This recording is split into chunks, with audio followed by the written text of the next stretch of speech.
कहानी है बेचैनी। रात के 11 बज चुके थे। तन्वी की आंखें नींद और इंतजार से बोझिल हो रही थीं। बच्चे सो चुके थे। मम्मी जी और मिथुन लिविंग रूम में बैठे टीवी देख रहे थे।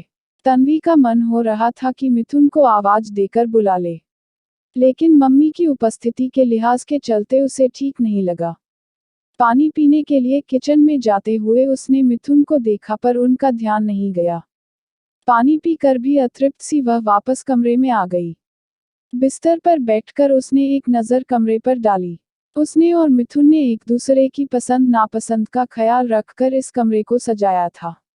हल्के नीले रंग की दीवारों में से एक पर खूबसूरत पहाड़ी, नदी से गिरते झरने और पेड़ों की पृष्ठभूमि से सजी पूरी दीवार के आकार का वॉलपेपर। खिड़कियों पर दीवारों से तालमेल बिठाते नेट के पर्दे, फर्श से छत तक की अलमारियां, तरह तरह के सौंदर्य प्रसाधनों से भरी अंडाकार कांच की ड्रेसिंग टेबल, बिस्तर पर साटन की रॉयल ब्लू चादर और टेबल पर सजा महकते रजनीगंधा के फूलों का गुलदस्ता। उसे लगा सभी मिथुन का इंतजार कर रहे हैं। तन्वी की आंख खुली तब दिन चढ़ आया था। उसका इंतजार अभी भी बदन में कसमसा रहा था। मिथुन दोनों हाथ बांधे बगल में खर्राटे लेकर सो रहे थे। उसका मन हुआ उन दोनों बाहों को खुद ही खोलकर उनमें समा जाए और कसमसाते इंतजार को मंजिल तक पहुंचा दे, लेकिन घड़ी ने इसकी इजाजत नहीं दी। फुरफुराते एहसासों को जूड़े में लपेटते वह बाथरूम चली गई। बेटे क्रिश व बेटी आर्या की तैयारी करते, सबका नाश्ता टिफिन तैयार करते, भागते दौड़ते खुद की ऑफिस की तैयारी करते हुए भी रह रह कर एहसास कसमसाते रहे। उसने आंखें बंद कर जज्बातों को दबाने की कोशिश की। तभी सासुमां किचन में आ गईं।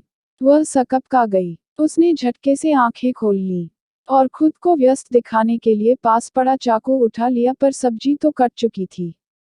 फिर उसने करछूल उठा लिया और उसे खाली कढ़ाई में चलाने लगी। सासुमां ने चश्मे की ओट से उसे ध्यान से देखा। कढ़ाई उसके हाथ से छूट गई और फर्श पर चक्कर काटती खाली कढ़ाई जैसे उसके जलते एहसास उसके जहन में घूमने लगे, और वह चाह कर भी उन्हें थाम नहीं पाए। एक कोमल स्पर्श उसके कंधों पर हुआ। दो अनुभवी आंखों में उसके लिए संवेदना थी। वह शर्मिंदा हुई उन आंखों से, खुद को नियंत्रित न कर पाने से, अपने यूं बिखर जाने से। उसने होंठ दबाकर अपनी रुलाई रोकी और तेजी से अपने कमरे में चली गई। बहुत कोशिश करने के बावजूद उसकी रुलाई नहीं रुकी। बाथरूम में शायद जी भर रो सके। जाते जाते उसकी नज़र घड़ी पर पड़ी। समय उसके हाथ में न था रोने का।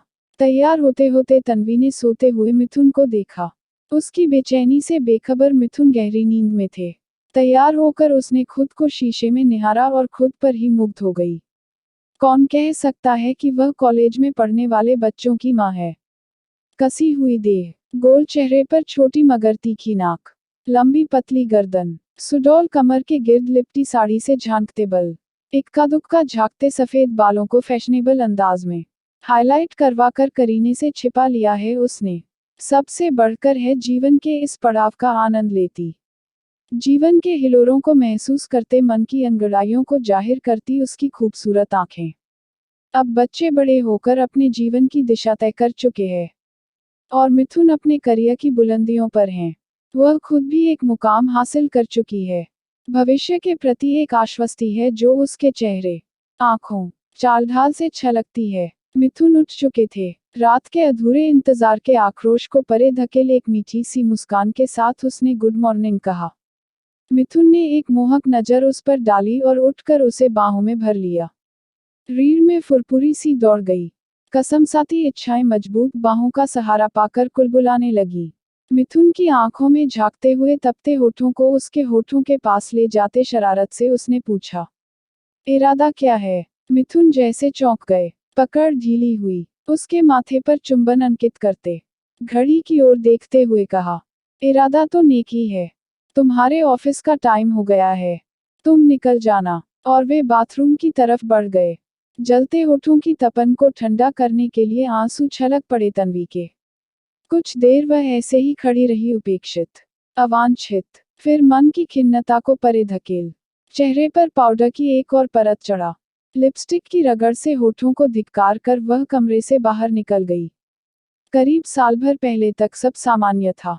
मिथुन और तन्वी जिंदगी के उस मुकाम पर थे जहां हर तरह से इत्मीनान था। अपनी जिंदगी में एक दूसरे की अहमियत समझते महसूस करते, एक दूसरे के प्यार में खोए रहते। इस निश्चितता में प्यार का उत्साह भी अपने चरम पर था। लगता जैसे दूसरा हनीमून मना रहे हों, जिसमें अब उत्सुकता की जगह एक दूसरे को संपूर्ण जान लेने की तसल्ली थी। मिथुन अपने दम भर उसे प्यार करते और वह पूरी शिद्दत से उनका साथ देती। फिर अचानक यूं ही मिथुन जल्दी थकने लगे, तो उसी ने पूरा चेकअप करवाने पर जोर दिया। सब कुछ सामान्य था पर कुछ तो असामान्य था जो पकड़ में नहीं आया था। वह उनका और ध्यान रखने लगी। खाना, फल, दूध, मेवे के साथ ही उनकी मेहनत तक का। उसकी इच्छाएं उफान पर थी पर मिथुन के मूड के अनुसार वह अपने पर काबू रखती। उसकी इच्छा देखते मिथुन भी अपनी तरफ से पूरी कोशिश करते लेकिन वह अतृप्त ही रह जाती। हालांकि उसने कभी शब्दों में शिकायत दर्ज नहीं की, लेकिन उसकी झुंझलाहट, मुंह फेर कर सो जाना, तकिए में मुंह दबा कर ली गई सिसकियां मिथुन को आहत और शर्मिंदा करती गईं। धीरे धीरे वे उन अंतरंग पलों को टालने लगे। तन्वी कमरे में आती तो मिथुन कभी तबीयत खराब होने का बहाना बनाते, कभी बिजी होने की बात कर लैपटॉप लेकर बैठ जाते। कुछ कुछ समझते हुए भी उसे शक हुआ कि कहीं मिथुन का किसी और से कोई चक्कर तो नहीं है। ऐसा कैसे हो सकता है जो व्यक्ति शाम होते ही उसके आसपास मंडराने लगता था, वह अचानक उससे दूर कैसे होने लगा। लेकिन उसने यह भी महसूस किया कि मिथुन अब भी उससे प्यार करते हैं। उसकी छोटी छोटी खुशियां जैसे सप्ताहांत में सिनेमा, शॉपिंग, आउटिंग सब कुछ वैसा ही तो था। किसी और से चक्कर होता तो उसे और बच्चों को इतना समय वे कैसे देते। ऑफिस से सीधे घर आते हैं, कहीं टूर पर जाते नहीं। शक का कीड़ा जब कुलबुलाता है, तब मन जितना उसके न होने की दलीलें देता है उतना उसके होने की तलाश करता। कभी नजर बचाकर डायरी में लिखे नंबर, तो कभी मोबाइल के मैसेज भी तन्वी ने खंगाल डाले पर शक करने जैसा कुछ नहीं मिला। उसने कई कई बार खुद को आईने में निहारा, अंगों की कसावट को जांचा, बातों बातों में अपनी सहेलियों से खुद के बारे में पड़ताल की, और पार्टियों, सोशल गैदरिंग में दूसरे पुरुषों की नज़र से भी खुद को परखा। कहीं कोई बदलाव, कोई कमी नजर नहीं आई। आज भी जब पूरी तरह से तैयार होती है तो देखने वालों की नज़र एक बार उसकी ओर उठती जरूर है। हर ऐसे मौकों पर कसौटी पर खरा उतरने का दर्प उसे कुछ और उत्तेजित कर गया। उसकी आकांक्षाएं कस मसाने लगी। वह मिथुन से अंतरंगता को बेचैन होने लगी और मिथुन उन पलों को टालने के लिए कभी काम में, कभी बच्चों और टीवी में व्यस्त होने लगे। अधूरेपन की बेचैनी दिनों दिन घनी होती जा रही थी। उस दिन एक कलीग को अपनी ओर देखता पाकर तन्वी के अंदर कुछ कुलबुलाने लगा। फुरपुरी सी उठने लगी। एक विचार उसके दिलो दिमाग में दौड़कर उसे कपकपा गया। छी, यह क्या सोचने लगी हूं मैं ऐसा कभी नहीं कर सकती। मेरे मन में यह विचार आया भी कैसे। मिथुन और मैं एक दूसरे से प्यार करते हैं। प्यार का मतलब सिर्फ यही तो नहीं है। कितना धिक्कारा था तन्वी ने खुद को, लेकिन वह विचार बार बार कौंध जाता। काम करते हाथ ठिठक जाते। मन में उठती हिलोरें पूरे शरीर को उत्तेजित करती रहीं। अतृप्त इच्छाएं, हर निगाह में खुद के प्रति आकर्षण, और उस आकर्षण को किस अंजाम तक पहुंचाया जा सकता है, वह यह सोचने लगी। संस्कारों के अंकुश और नैसर्गिक प्यास की कश्मकश में उलझी वह खोई खोई सी रहने लगी।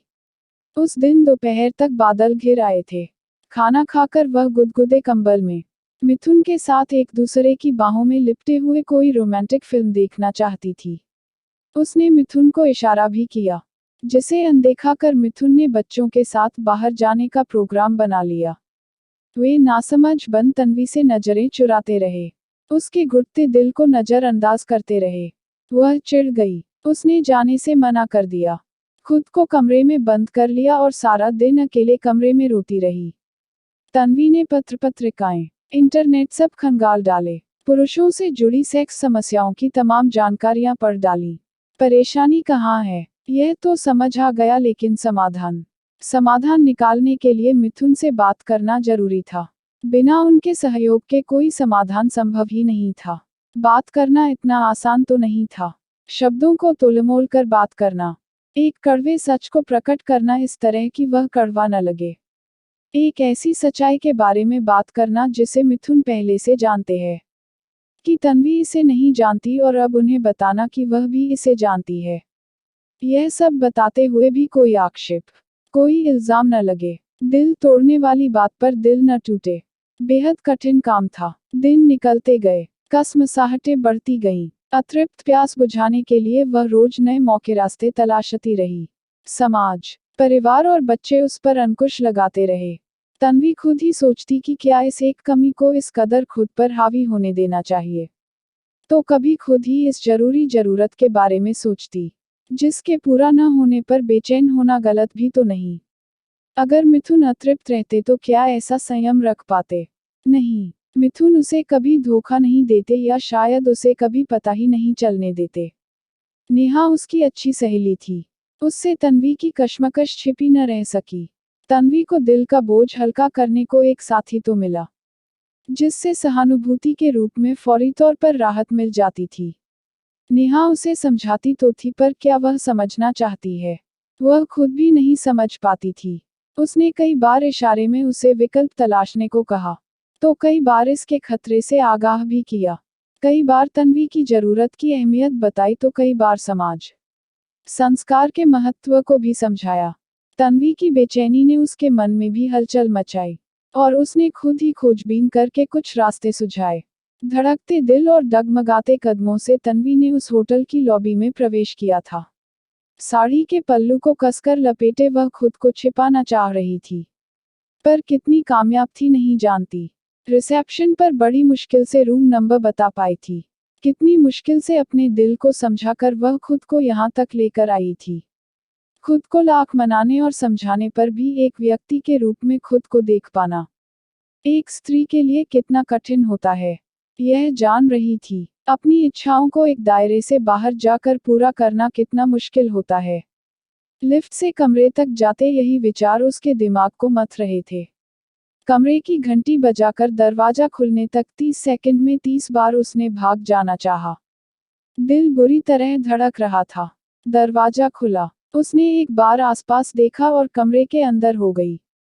एक अजनबी आवाज में अपना नाम सुनना भी बड़ा अजीब था। फुरफुराते एहसास उसकी रीढ़ को झुंझुना रहे थे। बावजूद इसके सामने देख पाना मुश्किल था। वह कमरे में रखे एक सोफे पर बैठ गई। उसे अपने दिमाग में मिथुन का चेहरा दिखाई देने लगा। क्या वह ठीक कर रही? इसमें गलत क्या है? आखिर मैं भी एक इंसान हूँ।